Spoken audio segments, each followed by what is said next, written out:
the topic today that has to be covered, urea cycle and ammonia toxicity or ammonia metabolism, that is very important. Proteins, we all know, are made up of amino acids. Amino acids, they have a basic structure जिसके अंदर एक amino group होता है, एक carboxylic group होता है, उसके अलावा एक वैलेंसी जो है उसकी सेटिस्फाइड होती है बाय सम फंक्शनल ग्रुप. तो जो कार्बोक्सिलिक ग्रुप है उसका फेट तो है कि डीकार्बोक्सिलेशन हो सकता है, रिमूवल ऑफ कार्बन डाइऑक्साइड. उससे क्या बनते हैं? Amines. Amino acids get converted into amines. For example, histidine gets converted into histamine.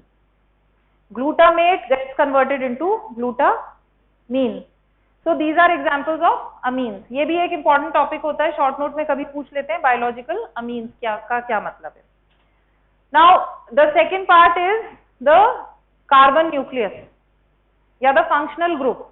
तो जो आप इंडिविजुअल अमीनो एसिड्स के मेटाबॉलिज्म पढ़ोगे, that relates to that metabolism और breakdown of the functional group. जैसे ग्लाइसिन से क्या क्या प्रोडक्ट्स बनते हैं, एरोमेटिक अमीनो एसिड्स का आपने कल पढ़ा होगा. Phenylalanine converts into tyrosine and then from tyrosine you get so many important metabolites. So many a times the question may be put up, what are the important metabolites produced from phenylalanine or tyrosine? तो उन सब metabolite से related कुछ ना कुछ उनके metabolism से related inborn errors हैं. So that is metabolism of the carbon skeleton. And the third is the amino group. तो अमीनो ग्रुप जब रिमूव होगा तो वो तो प्रोसेस होता है या तो ट्रांसएमिनेशन या deamination. Transamination means transfer of the amino group, deamination means removal of the amino group. तो ट्रांसएमिनेशन आप पढ़ चुके हैं, ठीक है. उसका क्लिनिकल सिग्निफिकेंस क्या है? अमीनो एसिड पूल में derivation of one amino acid from the pool, यानी कोई भी कीटो एसिड जो है it can be converted to another amino acid. So that is the importance of transamination. Secondly, transaminases are organ specific, especially SGOT and SGPT, and their detection in blood is helpful in identification of liver disorders. SGOT और SGPT में से अब तुमने तो पूरा oration attend कर लिया, तो तुम तो एक्सपर्ट्स हो गए. ओरेशन में थे तुम लोग, उसमें इतना कुछ बताया. तो कौन सा एंजाइम इंपॉर्टेंट है? एलेनिन ट्रांसएमिनेज और SGPT. Pyruvate converts into alanine, right. So that is more specific to liver disease और लिवर के फंक्शन का एक अच्छा और बहुत सिंपल मार्कर है. So that is the clinical importance of those transaminases. Now today we are going to discuss about how ammonia is removed. और फिर अमोनिया सिर्फ अमीनो एसिड्स के डीएमिनेशन से ही ब्लड में नहीं आती है, उसके अलावा भी there are certain sources. Can you name some other nitrogen compounds that are present in our body or in our cells? Albumin. तो albumin तो प्रोटीन है ना, अमीनो एसिड भी है, तो अमीनो एसिड तो हम कह ही रहे हैं. नॉन प्रोटीन नाइट्रोजनस कंपाउंड्स का एग्जाम्पल कोई बताएगा? यस, आपके प्यूरिन्स, पिरिमिडीन्स, ठीक है, उनके ब्रेकडाउन से भी some amount of ammonia is derived. तो अमीनो एसिड्स का ये मैंने आपको बता दिया that it includes catabolism of the amino acids and their carbon skeleton, and the fate of the carbon skeleton is different for different amino acids. You should also be very clear that depending on that fate, the amino acids are classified as ketogenic or glucogenic, right? कि ultimate उनसे end product क्या बनेगा. But the amino groups are removed as ammonia, and this is very toxic. Ammonia as it is अगर blood में रहेगा तो it will cause toxicity. Ammonia is a gas, we all know, वैसे भी volatile होता है. और जैसा हम बताते हैं कि अगर अमोनिया के लेवल्स बढ़े हुए होंगे तो वो फिर रेस्पिरेशन में और उसमें भी उसकी स्मेल का वो आएगा इम्पैक्ट, ठीक है. So in ureotelic organism it is converted into urea. ये आपने बेसिक बायोलॉजी में भी पढ़ा हुआ है. So to convert it into a non toxic substance, ammonia is converted into urea. Other than that, it can also be converted into uric acid. The category of animals or the group is different. They are termed as uricotelic. And ammonotelic organisms like bony fish, they excrete ammonia as such. Now, okay, disposal of amino groups. तो जैसा अपन बात कर रहे थे कि एक तो होगा कि it can be transferred to alpha ketoglutarate by the help of transaminases, silent करो बेटा, या फिर oxidative deamination of glutamate and release of ammonia. It is followed by transport of this ammonia to liver, and liver is the specific organ which synthesizes urea. अगर liver का dysfunction होगा तो urea cycle भी disturb होगी, urea का synthesis भी disturb होगा. So if you see urea का स्ट्रक्चर पता है क्या होता है? NH2CO NH2, ठीक है. तो उसमें एक CO ग्रुप होता है. यू कैन सी ये तो ट्रांसअमीनेशन हुआ, alpha ketoglutarate convert one two glutamate, और ग्लूटामेट ने फिर अपना अमोनिया रिलीज कर दिया which is converted into urea. So the carbon atom is provided by carbon dioxide, one nitrogen atom comes from ammonia and the other comes from aspartate. You should be clear with this, ठीक है. बिल्कुल simple molecule है. एक ammonia आएगा ammonia से और दूसरा nitrogen group आएगा from aspartate. Okay, amino group of most of the amino acids, they are directly transferred to alpha ketoglutarate by the process of transamination. लेकिन जो कुछ typical amino acids हैं like threonine, lysine, proline and hydroxyproline, जिनका structure is comparatively different to the other amino acids, here it is transferred by other mechanisms. Oxidative deamination क्या होगा उसमें? All the amino acids, they transfer their amino group to glutamate. Glutamate is the only amino acid that can undergo oxidative deamination at a significant rate, and this reaction is catalyzed by the enzyme glutamate dehydrogenase. So glutamate dehydrogenase की कोई defect होगा तो that will directly affect the ammonia metabolism, क्योंकि ये ultimate step होता है oxidative deamination का.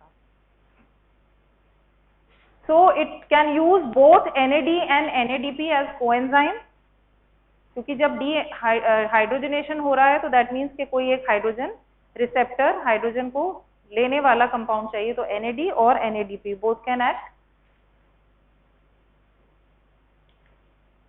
This is the reaction, simple. बार बार मैंने रिपीट किया है, स्ट्रक्चर्स को ज्यादा रिकॉल करने की जरूरत नहीं है. स्ट्रक्चर आपको बुक्स में या प्रेजेंटेशंस में सिर्फ इस पर्पज से दिखाए जाते हैं that you can understand what exactly is the event change that is taking place. Now ammonia is liberated by the action of L amino oxidases as well as D amino acid oxidases, लेकिन comparatively L amino acid oxidases are more dominant. ये MCQs के हिसाब से आपके लिए important हो जाता है, ठीक है. Always remember L amino acid oxidase जो है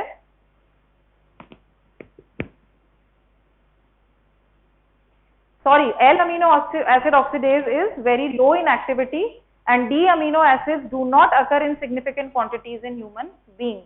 So that means कि प्रोसेस जो है वो एक सिंपल रेट पे होता है, बहुत रैपिड रेट पे नहीं हो सकता, बिकॉज जिसकी एक्टिविटी ज्यादा है जिस एंजाइम की, वो अमीनो एसिड्स का कॉन्फ़िगरेशन एग्जिस्ट ही नहीं करता हमारे पूल में.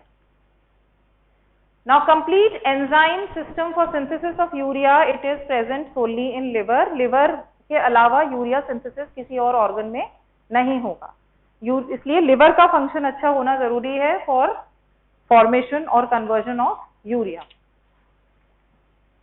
Now we know that most of the majority of the amino acids, they are catabolized in liver, but it is not always the case. There are certain other sites where amino acids can be catabolized, and ultimately whatever ammonia is produced at whatever site, it is transported to liver for detoxification.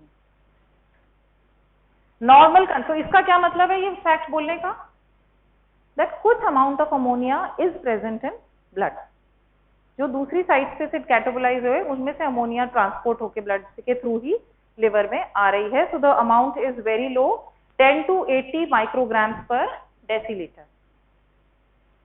Now ये एक variable amount है, इससे थोड़ा सा भी ज्यादा होगा amount तो it will cause toxicity. And which organ is mainly affected by toxicity, ammonia toxicity? brain. Brain is the major organ which is affected by ammonia toxicity. एक ये लास्ट पॉइंट को ध्यान से पढ़िए आप, hepatic function is impaired या if a portocable shunt is formed. Portocable shunt का मतलब क्या हुआ? अगर पोर्टल सर्कुलेशन और सिस्टमिक सर्कुलेशन के बीच में कोई शंट डेवलप हो गया, उसकी वजह से भी टॉक्सिसिटी के चांसेस बढ़ जाएंगे. Now brain is extremely sensitive to ammonia. It possesses a mechanism for immediate detoxification. What is that mechanism? Ammonia combines with glutamate to form glutamine and the enzyme is glutamate synthase. ठीक है, तो brain में अगर ammonia enter करेगी तो वो कैसे detoxify होगी? By converting glutamate into glutamine. यानी ग्लूटामेट तो अमीनो एसिड है, उसमें ऑलरेडी एक अमीनो ग्रुप है, सेकेंड अमीनो ग्रुप ऐड हो जाएगा तो वो बन जाएगा glutamine.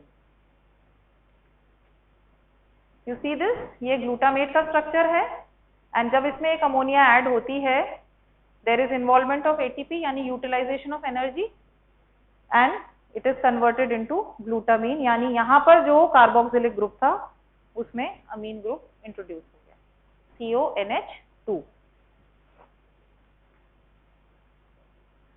Now glutamine is as such, it is detoxicated compound, non-toxic compound. It is released back into the blood and from there it goes to liver and kidneys. Now there the enzyme glutaminase, it again converts glutamine into glutamate and ammonia. Ultimately क्या हुआ? Brain ने अपने आप को तो protect कर लिया लेकिन ब्लड में अमोनिया का लेवल जो है वो बढ़ा हुआ ही रहेगा. Is this clear to all of you? So ammonia can be transported from brain in the form of a non toxic compound that is glutamine, but ultimately the concentration of ammonia will remain high.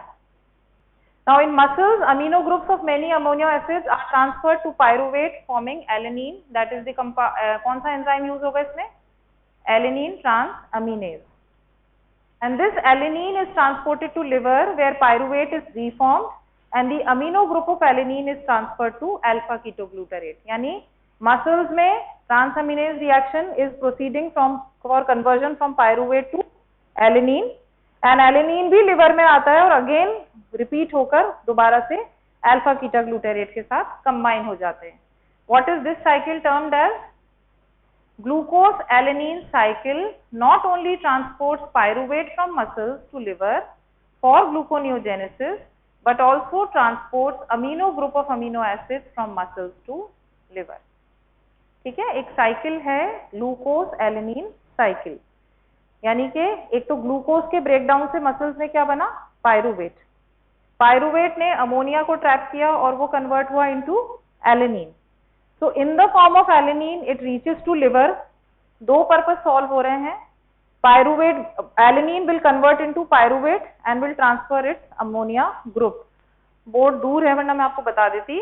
Just try to draw it out या एक बार flow chart में बनाओ आप कि blood से में या tissue muscles में pyruvate is converting into alanine और ये पायरुवेट किससे आया है? ग्लूकोज से, ग्लाइकोलाइसिस से. ठीक है. Now in the form of alanine it is transported to liver और लिवर में alanine is again converted back into pyruvate और अमोनिया ग्रुप जो है it is trapped by alpha ketoglutarate. क्या हो रहा है इसमें? पायरुवेट जो है it is being transported in the form of alanine और वहां पर जाकर वापस पायरुवेट मिल रहा है. पायरुवेट जो है वो ग्लूकोनियोजेनेसिस के थ्रू दोबारा से ग्लूकोज दे देगा. तो एक तो मसल का ग्लूकोज जो है वो लिवर में चला गया, ग्लूकोज बन जाएगा वापस. इसी के साथ simultaneously ammonia is also being transferred from muscles to liver. ठीक है. Now significant quantities of ammonia are formed. This is important. अभी तक हम बात कर रहे थे डीएमिनेशन की या मसल से कैसे ट्रांसफर हुआ ammonia. Now we are talking that intestinal bacteria जो हैं they are also a source of production of ammonia. So significant quantities of ammonia are formed in the intestine by action of bacterial enzymes. Third source क्या है? Catabolism of dietary purines and pyrimidines. और जो भी हमारे digestive system में digestion के process में ammonia release होगी, how is it transported? It is transported through portal circulation. So this ammonia is released into the portal blood, and from the portal blood it reaches liver, where it is extracted for the purpose of urea formation. So we come to urea cycle or synthesis of urea. इस cycle को Krebs हेंसलीट cycle कहते हैं, on the name of the scientist who discovered this pathway. Urea एक non toxic compound है which can easily be excreted through kidneys. Now normal concentration कितना होता है urea का? ब्लड यूरिया का नॉर्मल कॉन्सेंट्रेशन होता है 15 to 45 मिलीग्राम पर डेसीलीटर. ठीक है. And here what is written, एक और वैल्यू दी हुई है that an adult healthy individual excretes about 30 grams of urea per day.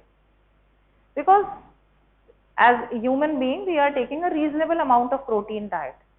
So in that diet per day excretion of urea comes to approximately 30 grams. And this 30 grams or this amount, it accounts for nearly 90% of the nitrogen excretion. यानी जितना nitrogen excrete हो रहा है body में से उसका 90% component is excreted in the form of urea. अब अगर यूरिया साइकिल का नेट रिएक्शन हम समझें, हालांकि it is early to understand. So there is one carbon dioxide and one ammonia. It combines with ornithine, utilizes 3 ATP and 2 water molecules to get converted into urea. This is a dicarboxylate, 2 ADP and 2 inorganic phosphorus, 1 AMP and 1 pyrophosphate group. ठीक है. PI और PPI में difference पता है? Pyrophosphate यानी जब दो phosphate groups linked होते हैं आपस में, और जब PI लिखते हैं that means a single inorganic phosphorus. तो अल्टीमेटली 3 ATP थे तो 3 इनऑर्गेनिक फॉस्फेट्स जो है वो रिलीज हो गए. But of course it is not that simple. हम डायरेक्टली स्टेप्स पे चलते हैं. First reaction. अच्छा, यूरिया साइकिल में एक बहुत इंपॉर्टेंट पॉइंट भी याद रखने की जरूरत है. आपने अब तक जो पाथवेज पढ़ी हैं वो या तो साइटोसोलिक होंगी या माइटोकॉन्ड्रियल होंगी, बट यूरिया साइकिल का first reaction takes place in the mitochondria and all the other reactions they occur in cytoplasm. So the first reaction occurs in mitochondria, remaining 3 reactions occur in cytosol. Conversion of fumarate into oxaloacetate and aspartate also occurs in mitochondria. Let us see the cycle. So the first step is synthesis of carbamoyl phosphate. ये compound ध्यान रखिएगा, it is important because similar compound या same compound is also synthesized in the formation of purine. ठीक है. दोनों के catalysing enzymes different होते हैं. एक में कार्बामोइल फॉस्फेट सिंथेज 1 यूज होता है, दूसरे में कार्बामोइल फॉस्फेट सिंथेज 2 यूज होता है. यू नो ना, सब सबस्ट्रेट स्पेसिफिक होते हैं एंजाइम, दैट इज व्हाई. तो ये कई बार ट्रिकी क्वेश्चन होता है वाइवा में भी, एमसीक्यूज में भी. Now after synthesis of carbamoyl phosphate there is transfer of carbamoyl group to ornithine, then it converts into citrulline. ये subjective है, let us go directly to the reaction. I think वो ज़्यादा easy रहेगा.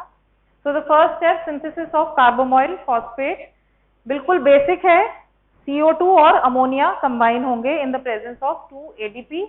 Enzyme is CPS1 and magnesium और N-acetyl glutamate. ये compound help करेगा.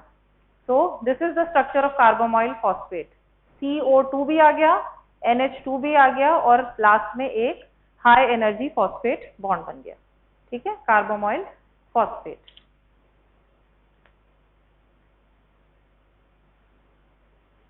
Now what happens?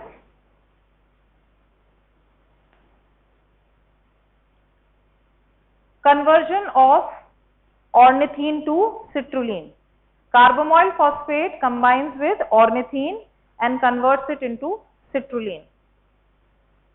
So you can see ये आपका कार्बोमोइल फॉस्फेट है, ये ऑर्निथीन है और ये कैसे इसमें अटैच हो जाएगा. The enzyme is ornithine trans carbamoylase. Remember अभी स्टेप वाइज बता रहे हैं. आपसे कभी भी क्वेश्चन पुट अप होगा तो वी एक्सपेक्ट कि आप फ्लो चार्ट बनाओगे. You don't need to draw the structures, you have to mention the substrate and the enzymes or along with the coenzymes. ठीक है. Now ornithine enters the mitochondria from cytosol for this reaction. ठीक है, ये reaction भी mitochondria में हो रहा है. इसके लिए ऑर्निथीन जो है it is entering the mitochondria. और जब सिट्रुलिन में कन्वर्ट हो जाएगा then citrulline leaves mitochondria for the next reaction. Next reaction क्या है? Citrulline converts into argininosuccinate. This is citrulline, this is aspartate. इस एंजाइम के इस रिएक्शन में कौन सा कंपाउंड ऐड हो रहा है? Aspartate. So citrulline combines with aspartate in the presence of argininosuccinic acid synthase. Enzymes के नाम याद रखना मुश्किल नहीं है बिल्कुल भी, अगर आपको फ्लो चार्ट ध्यान है तो. There is utilization of 1 ATP, लेकिन 2 हाई एनर्जी फॉस्फेट मतलब pyrophosphate is release. It is converted into AMP and magnesium ion is required as cofactor. It converts into arginosuccinate. ये रिएक्शन कहाँ हो रहा है? साइटोप्लाज्म में. Next reaction arginosuccinate, it gets cleaved into arginine and fumarate. तो पहले step पे से पिछले स्टेप पे एस्पार्टेट एंटर हुआ साइकिल में और उस कैसे रिलीज हो रहा है वापस? As fumarate. So arginosuccinate in the presence of enzyme arginosuccinase converts into or breaks into fumaric acid and arginine. And this is the final step. Arginase catalyzes arginase enzyme की presence में arginine is broken down back into urea and ornithine.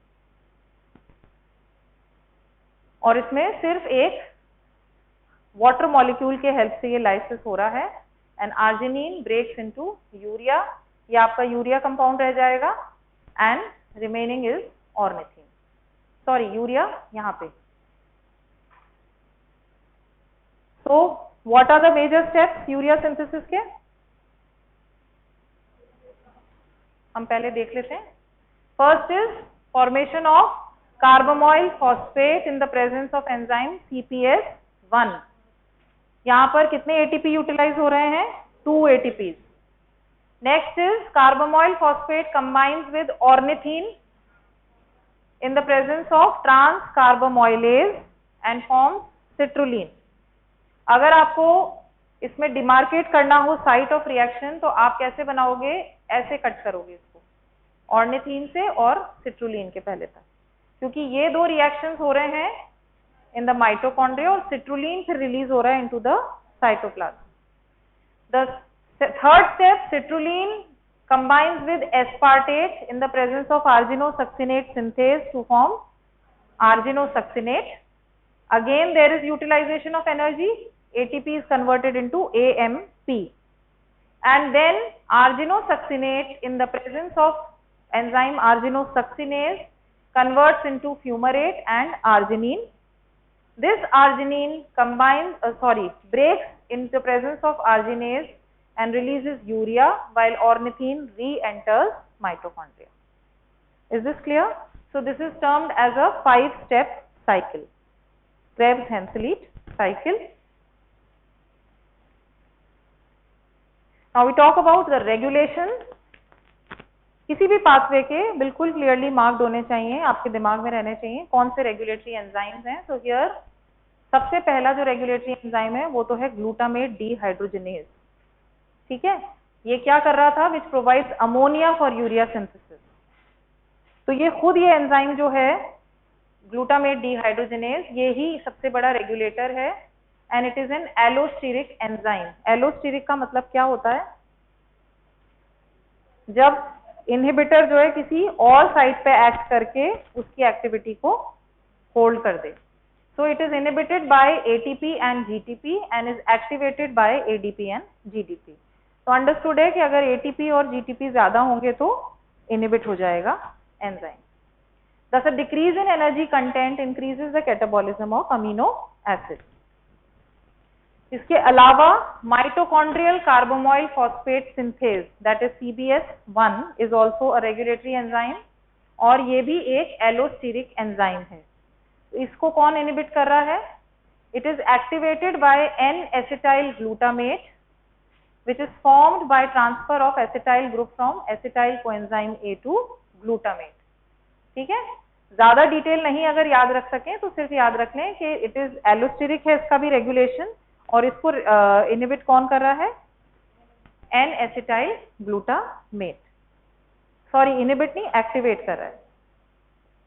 इसको याद रखने का एक simple तरीका है, आप फ्लो चार्ट जब बनाओ तो उसमें प्लस साइन लगाओगे that means activation, minus symbol लगा दोगे तो that means inhibition. Now look at this. What is this? This we are trying to show that how urea cycle is linked to TCA cycle. ठीक है, ये आपकी urea cycle चल रही है. अमोनिया से कार्बोमोइल फॉस्फेट, सिट्रुलिन, आर्जिनिन और arginine से फिर यूरिया रिलीज हो गया और ऑर्निथीन बन गया. लेकिन इसमें दो पॉइंट्स आए थे, एक तो एडिशन ऑफ एस्पार्टेट एंड एक रिलीज ऑफ फ्यूमरेट. नाउ ये दोनों जो मेटाबोलाइट्स हैं ये अल्टीमेटली जाकर किससे अटैच हो सकते हैं? With TCA cycle. How? Fumarate तो TCA साइकिल का सबस्ट्रेट होता ही है, मेटाबोलाइट होता ही है, सो इट कैन एंटर. और फ्यूमारेट से मैलेट बनता है, we know. What about aspartate? Aspartate कैसे बनेगा? क्योंकि TCA साइकिल का ओरिजिन होता है फ्रॉम ऑक्सैलो एसीटेट और अगर ऑक्सैलो एसीटेट ट्रांसएमिनेशन में एंटर करेगा तो it will get converted into aspartate. Is this clear to all of you? How is this link TCA cycle link to urea cycle? कि अगर oxaloacetate is diverted towards transamination, it converts into aspartate. Aspartate is required for completion of the reaction of urea cycle. And on the other hand, urea cycle में जो fumarate बन रहा है, it directly it can enter TCA cycle. It gets converted into malate and malate is converted into oxaloacetate. तो इसलिए urea cycle को कभी कभी यूरिया बाइसाइकिल भी नाम दिया जाता है. या क्वेश्चन ये पूछा जाता है कि why is it considered as a bicycle. ठीक है, तो the major cycle is the urea cycle और ये जो साइड के रिएक्शन है जो TCA से इसको कनेक्ट कर रहे हैं, that is why it is known as urea bicycle. Now the most important और the clinical aspect of this lecture. आपको मैंने अमोनिया के सोर्सेज बता दिए. कौन कौन से थे?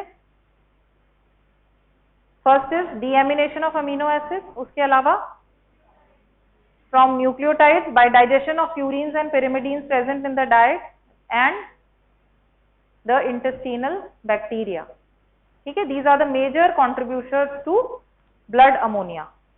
अमोनिया जो भी डाइजेशन के दौरान बनेगी वो किससे सर्कुलेट होगी? Through the portal circulation it reaches liver. Urea cycle, it should be very clear, it is considered as the simplest. लेकिन क्यों स्कोर नहीं कर पाते हम? क्योंकि हम उन 5 रिएक्शंस में या तो एंजाइम मिस कर देते हैं या हम साइट क्लियर नहीं बता पाते कि कौन से रिएक्शंस माइटोकॉन्ड्रियल हैं, कौन से साइटोसोलिक हैं और रेगुलेशन. तो एक ही फ्लो चार्ट अपने माइंड में बनाइए, अपने एक रजिस्टर में, अपने नोट्स में बनाइए. It will always remain there. ठीक है ना, आपको उससे हमेशा याद रहेगा. Now we come to hepatic encephalopathy. Have you heard of this term? क्या मतलब होता है इसका? जब सिफेलिस वर्ड किसी उसके साथ जुड़ जाता है, that stands for affected brain. ठीक है, pathology of brain. So this is a life-threatening neurological abnormality which can occur in severe liver disease. ठीक है, for example in cirrhosis of liver. इतना तो पता होगा cirrhosis of liver क्या है, उसकी डिटेल्स नहीं पता हो तो जब नॉर्मल टिश्यू जो है लिवर का वो डैमेज हो जाता है, ग्रॉसली डैमेज हो जाता है, हैम्परिंग दी लिवर फंक्शन. लिवर में इतने सारे मेटाबॉलिज्म चलते हैं, आप अब इमेजिन कर लो कि वो सारे जो हैं वो डीरेंज हो जाएंगे. यूरिया का अमाउंट कम हो जाएगा, एल्ब्यूमिन का अमाउंट कम हो जाएगा, कोलेस्ट्रॉल का अमाउंट कम हो जाएगा, डाइजेशन आपका हैम्पर हो जाएगा, everything is affected by portal. Circulation proper नहीं होगा तो पोर्टल हाइपरटेंशन हो जाएगा। ठीक है, it's too early for you to understand, but इसलिए क्योंकि लिवर फंक्शन समझ में आना चाहिए हमको। पोर्टल हाइपरटेंशन से क्या होगा, पोर्टल ब्लड कहाँ से आता है, फ्रॉम आवर एलिमेंट्री सिस्टम। ठीक है, अगर पोर्टल वेन्स में हाइपरटेंशन या प्रेशर बढ़ेगा, do you know what can it cause? It can cause variceal bleeding, that is indirect, मतलब direct bleeding into the alimentary canal. जो कभी सुनते हैं कि अल्कोहलिक था और उसको खून की उल्टी हुई, what is that? That is the because of all this, कि पोर्टल हाइपरटेंशन इतना बढ़ गया because of liver damage, that वो जो है वो ब्लड पूरा एलिमेंट्री कैनाल में आ गया और वो नेचुरली फिर हेमेटोमेसिस कॉज करेगा। ठीक है, so disturbed hepatic architecture can lead to formation of portocaval shunt, and the portal blood which is rich in ammonia mixes with the systemic blood. Cirrhosis जैसी कंडीशन में there is decrease in the number of functioning liver cells which impairs the ability of liver to convert ammonia into urea, leading to severe hyperammonemia. Emia suffix का मतलब होता है in the blood. Now hyperammonemia causes encephalopathy, that is it starts affecting the brain, और उसके बहुत typical symptoms हैं which include blurring of vision, slurring of speech. ठीक है, इसके अलावा flapping tremors. Ultimately patients get into a state of full confusion, disorientation and ultimately hepatic coma and death. तो hepatic encephalopathy एक बहुत सीवियर कंडीशन है। How can we protect hyperammonemia? One is by giving low protein diet, ताकि challenge ना रहे liver के लिए ज्यादा सिंथेसाइज करने का, and sterilization of gut by antibiotics. These are two basic precautions that can be taken in a cirrhotic patient या जिसका भी liver impaired है for any other reason. But it's not that easy, ये एक proposed वो है, but liver अपने आप में इतने सारे फंक्शंस कैरी ओवर करता है कि उसका बैलेंस बनाना ही अपने आप में एक चैलेंज है for the clinician as well as for the patient himself. Now आपके लिए इस स्टेज पे जो जरूरी है समझना, that is the biochemical basis of this encephalopathy या biochemical basis of ammonia toxicity. हम कह रहे हैं अमोनिया टॉक्सिसिटी कॉज करता है, या blurring of vision, slurring of speech. क्या हो रहा है, मतलब कि ब्रेन नॉर्मल फंक्शनिंग नहीं कर रहा है, या तो हाइपर एक्टिविटी में जा रहा है, या जो नॉर्मल उसकी न्यूरोनल एक्टिविटी होनी चाहिए वो नहीं हो रही है। तो what is the reason of that, या उसका क्या बायोकेमिकल बेस है? पहला है डेफिसिट ऑफ एटीपी, दूसरा है increase in the level of gamma amino butyric acid.